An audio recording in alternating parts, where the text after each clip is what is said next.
자, 최근에 미국 외교안보 전문지죠. 디플로맷에서 이런 기사를 썼어요. 왜 윤석열 대통령이 인기가 없을까? 몰라서 썼을까요? 어쨌든 이런 기사를 썼는데 아니 뭘 물어봐 이런 걸 다 아는 건데. 왜 물어보? 우리 다 아는 건데 왜 물어보지? 네. 라는 이유를 제가 설명해 드릴게요. 일단 얘기해 보세요, 교수님. 그래가지고 최근에 최저 지지율을 기록한 사실을 다루면서 배경을 분석을 쭉 했는데 그 원인 중 하나를 꼽은 것이 미디어 탄압이었습니다. 네. 그 미디어 탄압이 결국 대통령 인기가 떨어진 이유였다 이렇게 적었고, 아까 이제 체코 우리가 사기꾼 얘기 뭐 거짓말 이런 기사를 썼다고 했는데 만약에 우리나라 언론이 만약 김건 여사에서 이렇게 기사를 쓰면 어떻게 됐을까요? 교수님 있잖아요. 예. 저는 아니 이게 홍 작가님이 나한테 보내줬는데 예, 막 우리 언론을 찾아보니까 우리 언론 아무데도 안 받아 쓴 거야. 기사를. 그래서 제가 예. MBC 뉴스 하이킥을 가가지고 작가분들한테 지금 체코 언론이 이런 내용을 썼는데 그랬더니 작가들이 눈빛이 반짝거리더니 평론가님 우리가 먼저 터뜨리죠 이러는데 제가 나 순간 쫀 이유가 뭔지 아세요? 뭐예요? 아까 미디어 탄압 말씀하셨잖아요. 네, 미디어 탄압 얘기했죠. 지금 이 정부 들어서 대통령실도 그렇고 또는 저쪽 여권 유관단체에서 예. 고소 고발이 엄청 많아요. 남발하고 네, 있거든요. 맞아요. 기자 자체, 언론사, 예. 뭐 압수수색까지 들어오는 상황이잖아요. 그렇죠. 맞아요. 되게 웃긴 게 저도 모르게 자기 검열을 하고 있는 거예요. 그렇죠. 그럴 수밖에 없지. 그러니까 아니 다른 언론에서 썼으면 그 언론이 그렇게 얘기를 했다라고 아무도 안 쓴 상태에서 아무도 안 쓴 상태에서 그러니까 다 저를 인용해서 이제 그러면 이제 타겟이 되는 거지. 제가 타겟이 된 거예요. 그러니까요. 근데 제가 그래서 보시면 아시겠지만 굉장히 드라이하게 이야기를 했습니다. 감정 쫙 빼고 저희는 굉장히 드라이하게 아무 문제 안 생기게 했습니다. 예. 그러셨군요. 예. 근데 네. 디플로맷에서 이제 이 디플로맷의 기사도 보시면은 되게 충격적인 게 뭐냐면 너무 디테일하고 정확하게 분석을 해놨는데, 자, 더 디플로맷이라는 이 언론은 외교 안보 전문지입니다. 이거는 굉장히 공신력 있는 매체예요. 교수님 잘 아시겠지만 네. 굉장히 공신력이 있어서. 그렇죠.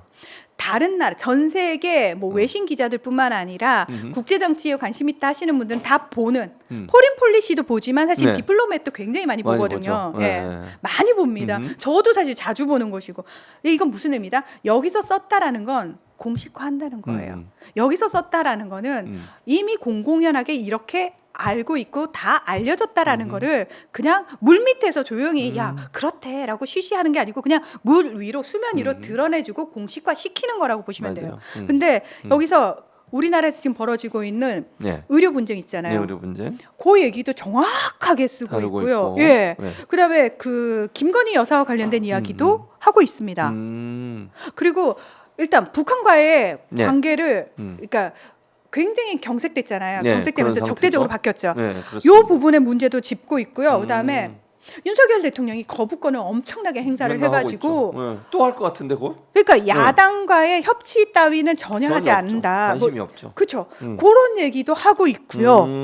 그러니까 너무 정확하게 우리나라 상황을 디테일하게 분석 조목을 다 분석해서 이야기를 하고 있다는 겁니다. 이거는 그냥 이미 전 세계를 향해서 한국 정부 이런 상황이에요. 윤석열 대통령은 이런 상황입니다. 네. 인기 없어요라고 낙인을 꽝꽝 찍어주는 효과가 있다고 봐야 되겠죠. 그렇군요. 자 이렇게 네. 되면 어떤 문제가 생기냐면은 네, 어떤 문제가 발생합니까? 전 그냥 그 예전에 네. 트럼프가 프랑스의 마크롱 대통령하고 말싸움 한 적이 있어요. 그렇죠. 그랬을 때 막 이제 마크롱이 앙겔라 메르켈 총리가 유럽의 대통령이라는 별명이 있었어요. 근데 이제 메르켈 총리가 나는 이제 은퇴하겠다라고 하고 나서 그 자리를 노리던 사람이 마크롱이었어요. 네. 마크롱은 국내 지지율이 나오지 않으니까 외교로 눈을 탁 돌려가지고 온갖 분쟁 지역 외교 문제에 다 끼어들어가지고 내가 중재할게 내가 저요 이러고 다니는 사람이거든요. 네. 그래서 더 밉상이에요. 프랑스에서는. 근데 이 마크롱이 굉장히 관종이지만 능력이 없어요. 없는데 또 트럼프를 향해서 마크롱이 또 막 뭐라고 얘기를 하니까 네. 트럼프가 한마디 했죠. 야, 네 지지율이라 신경 써. 야, 네 20%의 지지율 너하고 내 얘기 안 해. 라고 대놓고 얘기를 해가지고 이게 이 국제뉴스에 많이 났거든. 기사로 많이 났거든요. 자, 이게 뭐냐면은 이 사람이 국내적으로 어느 정도의 지지를 받고 있느냐에 따라서 이 사람의 말이나 정책이나 이 사람과 맺은 약속의 신뢰도가 결정이 된다는 거예요. 그렇죠. 맞아요. 자, 이렇게 되면은 전 세계적으로 윤석열은 지지도가 또 없어요. 아니 우리도 마찬가지잖아요. 저 지지율 없는 대통령하고 우리 정부가 가가지고 뭘 약속을 하면 야 그거 될까? 저 사람 곧 끌려 내려올 것 같은데 지지율 완전히 꼬라박았던데 이렇게 되잖아요.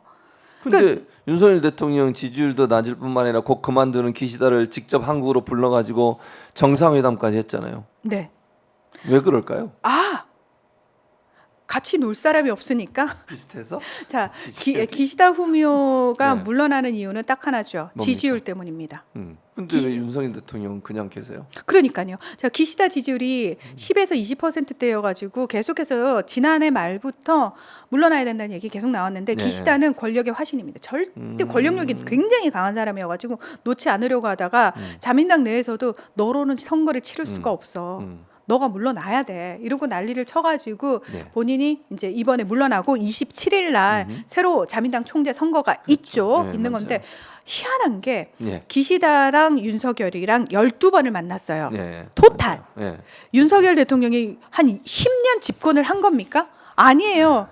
2년 반 했죠. 2년 반 했는데 네. 12번을 기시다하고만 만났어요. 이게 정상적으로 보이십니까, 여러분? 그러면 기시다는 왜 물러나는 마당에 한국 그다음 미국이 마지막 일정이에요.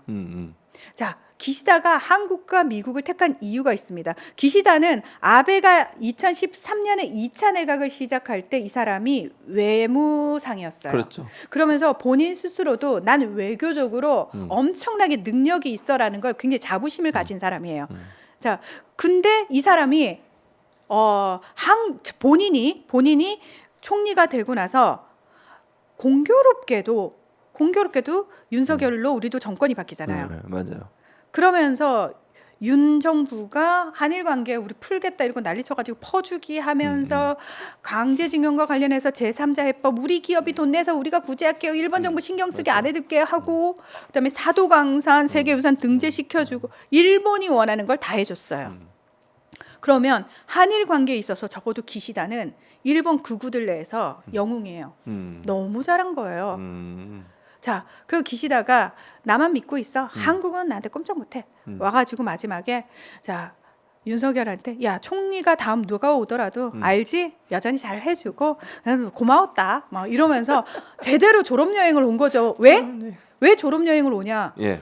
본인이 퇴임하는 마당에 퇴임은 하지만 의원직은 유지하거든요. 네, 그렇죠? 맞아요. 네, 그리고 그쵸. 본인이 어쨌든 자기 아들한테 자기 지역구 나중에 물려줄 거예요. 그러겠죠. 그러려면은 자기의 정치적 영향을 계속 유지시켜야 되고 영향력을 가지고 가야 돼요. 예. 그러면 퇴임하는 그 순간에 본인과 관련된 기사가 어떻게 나야 돼요?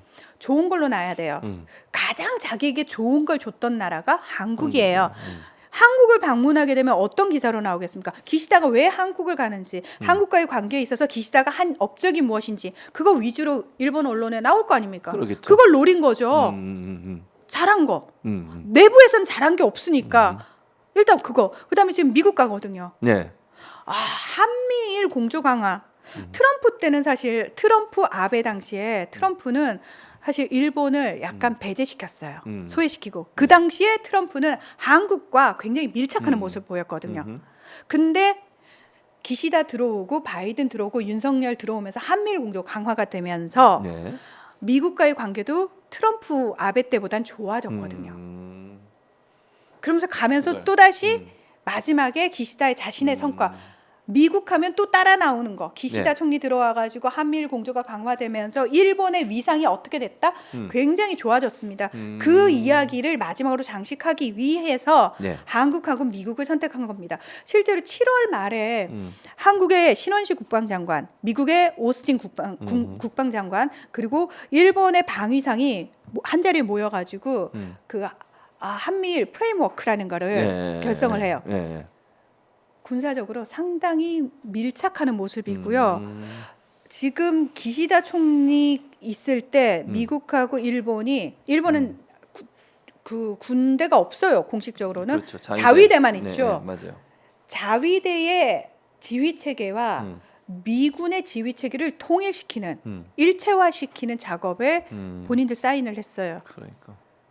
그러니까 그게 다 기시다의 공으로 들어가는 거예요. 그리고 한국은 부록처럼 딸려 들어가게 딸려 만들었다는 거죠. 참 기시다의 뭐랄까 임기 끝나는 그 화려한 피날레를 피날레를 윤석열 대통령이 잘 만들어주고 있다. 그럼요. 벌써 55분이 아, 지났어요. 네. 시간이 본인 모르시죠? 지금 이렇게 55분이 지난 거. 네. 나 교수님 표정 보고 교수님 자꾸 뭔가 끝내려고 하는 느낌이 표정인데 있어서 계속 얘기를 하더라고. 그래서 내가 계속 눈치를 줬는데도 눈치를 안 받고 계속 교수님 얘기를 예. 그러니까 우리가 일주일에 한 번이라도 같이 방송을 해. 다 김 팀장 때문이라고 제가 말씀드렸죠. 김 팀장이 키를 한다고요. 방송에서 자꾸 이렇게 욕을 하는데 김 팀장님이 마음을 좋게 쓰겠냐고요. 이게 다 교수님 때문이라고요. 알겠습니다. 가면서 꼭 얘기하세요. 김 팀장 여기 있습니다. 김 팀장이 다 키를 했어요. 내가 문희정하고 하자고 몇 번을 얘기했어. 뭐 이런 식으로 할 거야? 자, 언론 비평을 만들도록 하겠습니다. 네. 뭐지? 아싸 이런 거 없애고 언론 비평을 새로 만들면 좋을 것 같아요. 자, 우리 문희정 평론가 오늘 처음 오셨는데 오마이TV 시청자 짧게 길게 하지 말고 짧게 마지막 인사 부탁드리겠습니다. 저희 진짜 이거 외람되지만 사적인 발언 딱 하나만 할게요. 저희 어머니께서 오마이TV와 최진봉 교수님을 너무 좋아합니다. 네, 그 두 개가 합쳐진 지금 제가 방송을 하고 있는 거잖아요. 어머니가 방송 전부터 굉장히 설레하시면서 기다리고 그랬어요? 계셨거든요. 엄마 잘 감사합니다. 보고 계시죠? 아이, 감사합니다. 저 오마이TV와 최진봉 교수님 덕분에 효녀됐습니다. 아이, 예, 감사합니다. 오마이TV 친하게 지냈으면 좋겠어요. 네. 김 팀장 얘기 나누시고요. 우리 또 문희정 평론가 어머님 반갑습니다. 늘 제 편이라고 옛날부터 말씀하셨어요, 사실은. 너무 좋아하십니다. 네, 감사합니다. 자, 오늘 이제 문희정 평론가 이렇게 나오셔서 진짜 그냥 너무 편하게 시간이 언제 이렇게 지난지 모르겠어요. 자세한 얘기 잘 설명해 주셔서 너무 고맙고 특히 채콩 원전 관련해서는 언론에 자꾸 진실은 얘기하지 않고 다른 부분을 얘기한 진실을 볼 수 있는 기회가 됐다는 점에서 고맙다는 말씀을 드리고 고맙습니다. 꼭 일주일에 한 번씩 뵙게 되기를 저도 기대하고 있겠습니다. 네. 자, 이제 마지막으로 광고 하나 드리고 저희는 프로그램을 마치려고 합니다. 일단 우리 문희정 평론가 오늘 와주셔서 고맙습니다. 고맙습니다. 네.